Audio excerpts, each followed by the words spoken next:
bugging me. And Grant Stern is the executive editor at Occupy Democrats. Thanks for being here. Grant, let me start with you. Here's one of the posts on X from South Carolina Senator Lindsey Graham, who's proposing a new way around the federal court's ruling to block the anti-weaponization fund. His post reads that I am proposing we create a weaponization fund that will be available to those who can prove their claim against the federal government through the Federal Tort Claims Act. We have a legal system already in place for people to make claims against the government.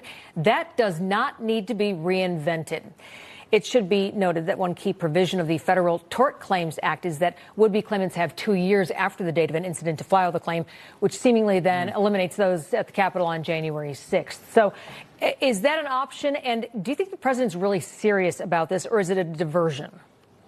Well, first of all, thanks for having me on the show. And on this rare occasion, I'll agree with Lindsey Graham that there is a legal mechanism, and I'll agree with you that 2 years has passed since most of this has happened. Most of these people will have no claim there either. But let's be real here. Donald Trump is defending this. And in politics, a famous Republican politician once said, if you're defending, you're losing. Donald Trump is losing this issue because it's the wrong thing to do. Giving money to the people who assaulted the police, over 150 people who pled guilty to assaulting the police because they were caught on video assaulting said police, is wrong. It is morally wrong. It is reprehensible. It is a pro-crime policy unlike anything we have ever seen in this country. And of the 1,500 men and women who received pardons for their roles in January 6th, attacking the United States Capitol on Donald Trump's behalf, 97 of them have reoffended or been convicted or arrested for something else, including pedophiles, reckless homicide, DUI, child pornography charges, and even plotting to assassinate law enforcement. So Donald Trump's pro-crime policy is terrible, and he needs to end this fund right away. So I don't think any of us will disagree that if you truly assaulted police on January 6th, you went in, you damaged property, you caused total chaos, okay, you're going to have to pay some kind of price, and they did. Dennis, I think maybe the point the president is talking about, there are many people who just simply were there, didn't even go into the Capitol building, that were prosecuted. I believe there was over 1,500 people. And a lot of those people, they wound up getting blackballed. They couldn't get jobs. They had to defend themselves from the federal government. Well, a couple of thousands and thousands of dollars. Yeah, go ahead.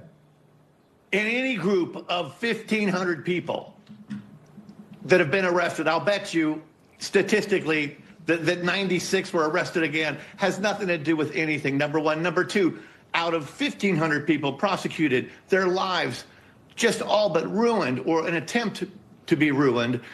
150 assaulted the police. Well, what about all those others? They languished in prison for months. They were truly mistreated. There's no doubt about that. Don't they deserve some recompense? Poor Donald Trump, man. People are accusing him. He's getting rich. He's earning money. So here he creates a fund. He had 3 good legal arguments against the government. Search of Mar-a-Lago, IRS leak of my tax returns, Russiagate investigation that was totally bogus and started by his opponents. And so he drops all of those claims in favor of $1.8 billion for other people. And even Republicans oppose it. Oh, my gosh, this man can do nothing right, even when he is trying to do good things. Well, speaking of, North Carolina Senator Thom Tillis said that despite the wrongdoings of the Biden DOJ, the anti-weaponization fund is still a bridge too far for even Republicans to support. Let's listen. There were people that were over-prosecuted by the Biden administration. The question DOJ went off the chain on people that probably should not have suffered financially and judicially what they did. There were a lot of people that still should be in prison. And I think it's an insult to think to these Capitol Police officers here that people could be eligible, not likely, to get compensated after they pled guilty to attacking a police officer. I mean, it's absurd. So, Grant, there appear to be no guardrails. We know nothing about how would you prove it, who can be available to these funds be available to. It seems half-baked, quite frankly, and Thom Tillis is, Republican, saying it doesn't sound good for us.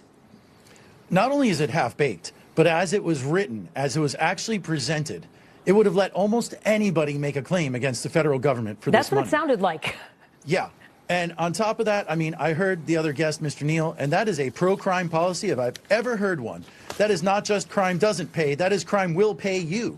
It's insane. Nobody showed up at January 6th by accident. A quick Nobody was question. prosecuted by accident. There's absolutely no evidence of a single wrongful prosecution. And it was heavily reported on. Quick question for Grant. That is the Republican Party's pro-crime What about policy, this? and it's disgusting. And Dennis, we'll give you the final question, word please. here. What about taking it case-by-case basis and looking through things? Okay, you did something truly wrong. Okay, sorry, got to pay the price. But again, those people it's who as were just easy there. as this.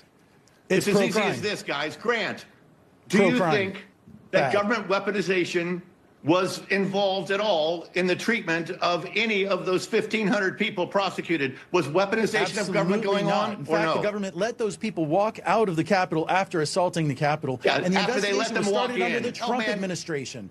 So Okay, this is an that's investigation all right. that predates That answers Joe Biden's the whole DOJ issue right there. entirely. That clears it up. No weaponization. Gotcha. Yeah, Against well- Trump either, right? This is No out weaponization there. against But Trump that's not either? the point. Donald Trump is not the one that was arrested for beating up the police. Yes or no? Okay?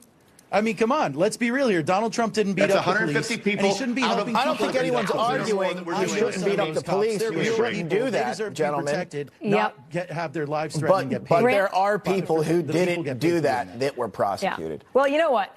There are no Doesn't boundaries exist. on this yet. There are very few specifics out there. And so I don't think this thing's going anywhere fast at this point, at least. So I'm sure we're going to be continuing the conversation with both y'all in the later days. Thanks. Dennis Neal and Grant Stern. Thank you. Nice debate, gentlemen. Thanks for having me. It was good. Yep. It was good. Okay. Miracles, they do happen. That is according to a New York bishop who says the Knicks' stunning NBA Finals run may be the strongest proof